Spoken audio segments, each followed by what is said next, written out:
You guys, I want to talk about Megan's new podcast, Confessions of a Female Founder. And spoiler alert, I haven't listened to it and I'm not going to be listening to it. And I'll tell you why. This isn't a podcast about female founders. This is With Love Megan 2.0, another carefully curated vehicle for image rehab and not revelation. Every guest is handpicked not to challenge Megan, but to fawn over her, validate her, and reflect her curated image of strength, struggle, and misunderstood brilliance. I could barely make it through 4 episodes of With Love Megan, and I'm not even going to attempt to do it again. Let's break it down, but before we begin, here's the intro. Welcome to Revealing the Narc. Join me as I highlight narcissistic traits in celebrities and public figures. Everything here is in my opinion and not professional advice. If you enjoy the analysis, please like and subscribe. What I'm going to do in this video is go through 3 articles, and actually different sections of these 3 articles, and give my commentary about them and relate it back to narcissism in some way, shape, or form, because Megan just can't help herself. The first article is in People magazine. I actually like reading things in People magazine because we know that for the most part, they're Megan's mouthpiece. So this is the information that Megan wants us to know. So the article is titled Meghan Markle and Bumble's Whitney Wolf Heard Get Candid About Brutalizing Tabloid Scrutiny. My heart breaks for you. Already, the title says it all. The Bumble founder said the harsh spotlight on the Duchess of Sussex is a different beast. The article begins, the Duchess of Sussex, 43, and the Bumble founder and CEO, 35, tackle the topic on the debut episode of Meghan's new podcast, Confessions of a Female Founder, which premiered on April 8 from Lemonada Media. Meghan introduced Whitney as one of her closest friends, a wildly successful female entrepreneur, and a pal who knows how to put things in perspective. The Bumble founder joined the Duchess of Sussex for a candid conversation covering the ups and downs of launching a business. Before we continue, I just want to stop here, and I want to talk about this. With Meghan, there is no one that's just a regular friend. Everybody is a best friend or a close friend. Why is that? Why can't a relationship with Meghan just be ordinary? And I think part of it has to do with black and white thinking that people, cluster B personalities, have. It's like there are no casual acquaintances. Everyone is a dear friend, a close friend, a lifelong sister, I'm sorry. And it's like instant intimacy, and it's used to control perception. Narcissists often fast-track closeness in order to appear warm and lovable to the public, and they try to surround themselves with high-value people. In Meghan's case, these close friends are always successful, famous, or influential, and it's not about connection, really. It's not about a relationship, really. It's about proximity to power. And we know that because of how many times Meghan has made friends and then dumped them because she gets what she needs out of them. Let's continue with this article, but we don't need to get all into the nitty-gritty of it. I just really wanted to point that out, that this is one of her closest friends, as usual. There is no ordinary acquaintance of Meghan. The article continues to say that Whitney reflected on the criticism she faced when she launched Bumble, and she was driven to it by a mission to empower women in the dating world. The app marked a bold new chapter after her departure from Tinder, which she had co-founded. So this is a very experienced woman in the corporate world. And what I mean to say by that is there's a lot to learn. There's a lot of value that can be brought to the audience listening to this podcast. So I want you all to remember. The article continues, looking back at building Bumble, Whitney said, lo and behold, because of the nature of it being technically another dating app, I got dragged into the swell again. It was like getting beat up in the ocean and you couldn't catch a breath. It wasn't until 4, 5, 6 years into building Bumble that people stopped with the Tinder comparison. I had to literally outgrow them to some degree to stand on my own 2 feet. This puzzles me a little bit because, of course, Bumble is going to be compared to Tinder, especially when she was one of the co-founders of Tinder. So I don't quite understand what criticism she would have faced. Let me know in the comments if you know about how this was a hardship. And I don't want to invalidate what this woman went through. The article continues. Megan asked, what did that feel like for those 4 to 5 years? Horrible, Whitney replied. When I see the way you've been treated in the media, which is a magnitude I'll never understand, my heart breaks for you. It's not fair and it's brutalizing. Megan responded, maybe because you understand it in whatever degree, you know how to show up for me. Whitney went on to share a moment that caught her off guard. Oh, I'm going to skip that part. So forget that last paragraph. So again, notice how this story turns into, well, poor Megan. This statement just does not sit well with me. The part that she says, maybe because you understand it in whatever degree, you know how to show up for me. And it's specifically, well, there's multiple parts of this sentence I don't like. The first is in whatever degree. It's minimizing whatever Whitney has experienced. And then it's, you know how to show up for me. Again, it's all about me. Because you've experienced it, you know how to take care of me. It's like setting up this hierarchy of suffering, and Megan must be at the top, and everybody must be there to support Megan.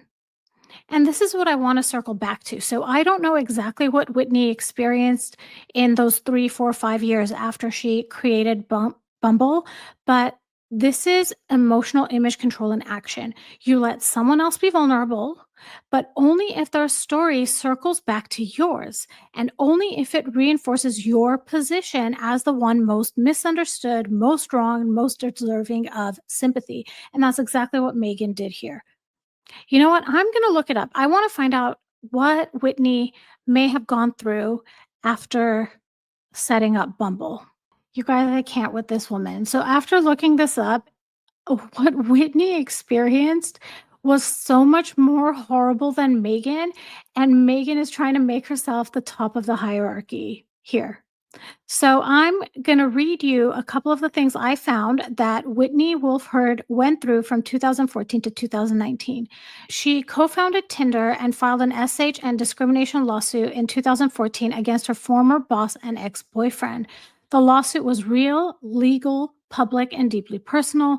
She alleged that she was stripped of her co-founder title because of her gender, and that the workplace was toxic. She received intense media attention, but much of it was dismissive, and the S word, the ist word, I don't want to say it because I don't want the video to get tagged, and hostile. She then was also dismissed as being a woman in tech. Starting Bumble was seen as laughable by many in Silicon Valley, and she was mocked for trying to flip dating dynamics. She was told it wouldn't work, and she was frequently undermined and belittled. And then on top of all of that, she was scrutinized and compared with Tinder. I mean, her app was compared with Tinder. And it was under all of this intense scrutiny and pressure that she was able to start this actual company with real users, investors, and competitors. She basically had to prove herself in the tech space, while also battling all of these hardships. Meanwhile, with Megan, her press battles were tied to image management, not leadership or legal trauma. Criticism towards Megan centered on contradictions, royal protocol breaches, and perceived manipulation, not systemic gender bias or a tech industry smear campaign. Megan married into the most media-covered family on earth. She made repeated high-profile media moves, including Oprah, Spotify, Netflix, The Cut, Variety, and so many. And unlike Whitney, who was being dragged despite wanting to focus on work, Megan often seeks out this press attention. Megan's version of being beat up by the press is because she just didn't like what they were saying about her. And what Megan wants you to do is draw this false parallel between herself and Whitney, that they were both underdogs, they're both survivors, they bravely fought scrutiny. But in reality, Whitney fought for recognition in a male-dominated industry while recovering from a legal and emotional trauma she never asked for. And Megan, she just fought to control her public image, often by manipulating narratives, silencing critics, and curating a brand of empowerment that collapsed under scrutiny. And these are the things that people see through. This article doesn't really go into the hardship that Whitney faced, and I'm so glad I looked into it because it really shows that Megan's comparison here, trying to show herself as higher in trying to set herself at the top of this hierarchy of suffering is false. The next article is also in People magazine. It's titled Meghan Markle Reveals Her Scary Experience with Postpartum Preeclampsia. Sorry if I pronounce it wrong. On new podcast. The Duchess of Sussex and guest Whitney Wolfe Herd, the founder of Bumble, spoke about the realities that came with being working moms. The article says, as the two discussed the delicate balance of motherhood and career, Meghan revealed that both she and Whitney experienced postpartum preeclampsia, a rare and potentially life threatening condition marked by high blood pressure and excess protein in the urine shortly after giving birth, according to the Mayo Clinic. Before I go any further, I want to pause and acknowledge something. Now, I don't know whether this was a planned topic of discussion or it was something that Megan chose to bring up in the moment, but either way, I want to be very clear. I would never question or diminish the reality of that experience. Postpartum preeclampsia is rare, dangerous, and frightening, and it's something no one chooses or expects. And I want to say this from the heart. I am truly in awe of women who have endured postpartum complications, fertility struggles, infertility, or any kind of trauma surrounding pregnancy and motherhood.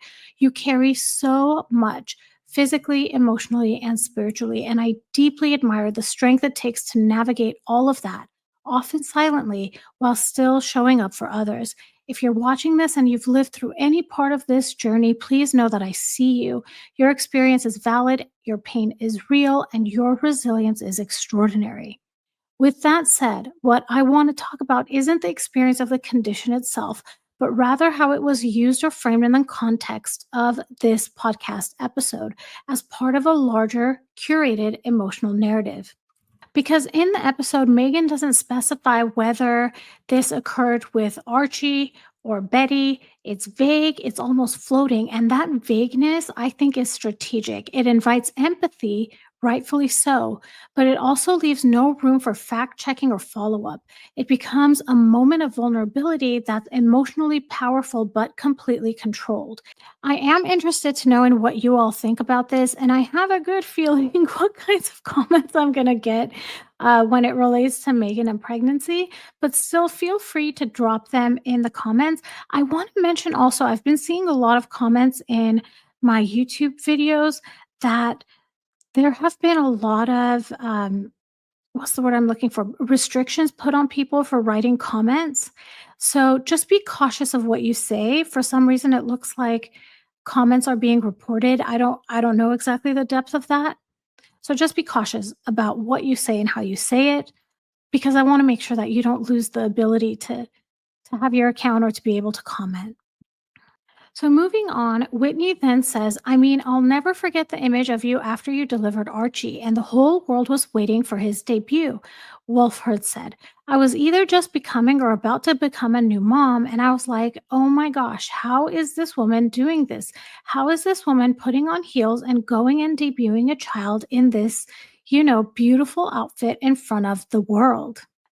So when you pair these two different sections of this article or sections of the podcast, it begins to feel less like a candid conversation and more like a carefully choreographed emotional arc. It reframes Megan's past criticisms and transforms them into triumph. Again, I'm not questioning the legitimacy of the health condition. What I'm noticing is the pattern. Even deeply personal experiences are sometimes shared not to open space for others, but to reinforce Megan's own image as strong, graceful, and above all, wronged but never broken. And here's the narcissistic thread running through it all. Narcissists often use curated vulnerability as a tool, not a bridge.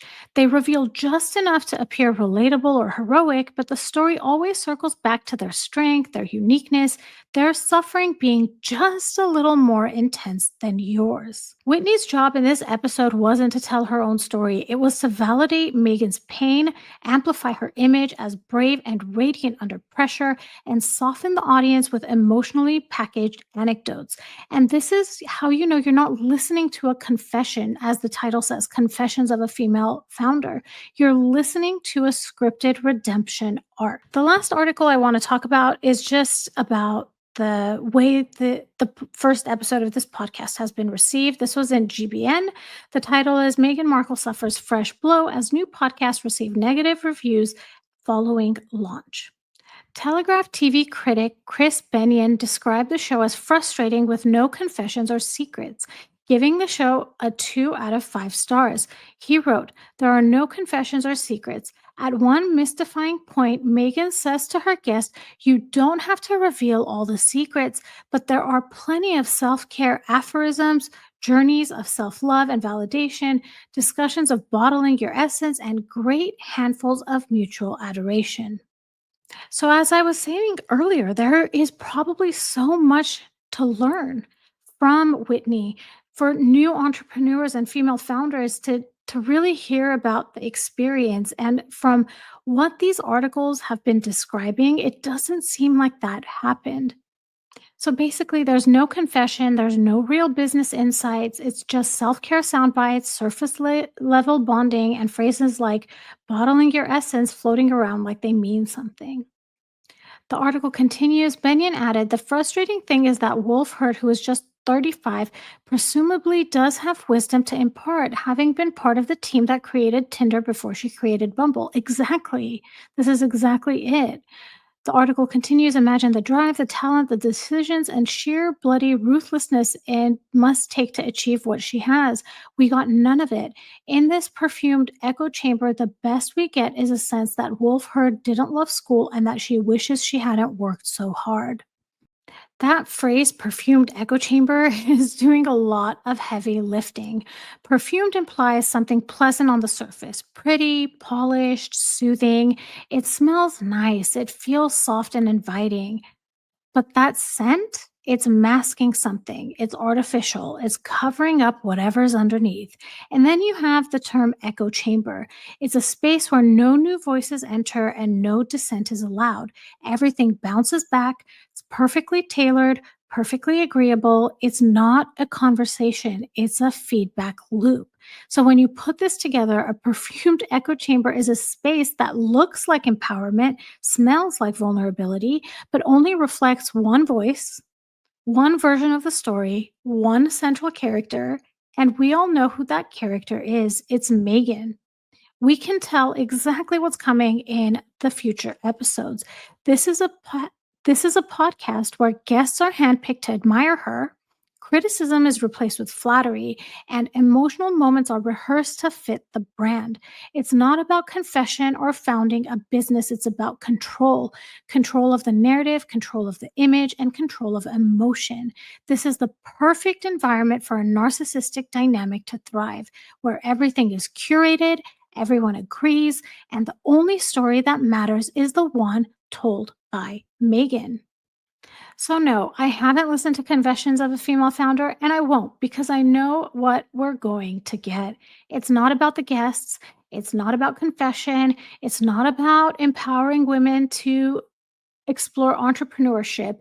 It's curation. Every guest, every anecdote, every vulnerable moment is there to serve Megan's image. That's not podcasting, that's PR with a microphone. I'm curious to know what you all think about this. Please drop your comments. If you listen to the episode, feel free to drop what your impressions were of it. If this was interesting to you, please like and subscribe. Hit that notification button so that you'll know every time I drop a new video. You guys, I am so close to 25K subscribers. I'm at 23,600 something. So I can't believe this is where I am. I can't believe how close I am to 25K. You all make you all make my day. There's a lot of work that goes into creating these episodes on YouTube. I literally spend hours doing research, recording, editing the videos, doing quality control to make sure the videos are okay. It's it's a lot of work, and just hearing from all of you makes me want to do it again. And that's why I try to be here every single day creating new content. So again, I appreciate you all so, so much. You make me so excited to create content. I also want to mention that I hit 10K followers on X and on Instagram this month in April. So I feel like April, there's going to be at some point when I hit 25K on YouTube, I need to have some sort of celebration for hitting the 25K on YouTube and the 10K on both Instagram and X. This is beyond my wildest dreams, you guys, honestly. So, again, I want to thank you all so much for listening. I appreciate every single one of you. I try to respond to as many comments as I can, and I apologize if I'm not able to get to yours. Thank you so much for listening, and I will talk to you all soon. Bye, everybody.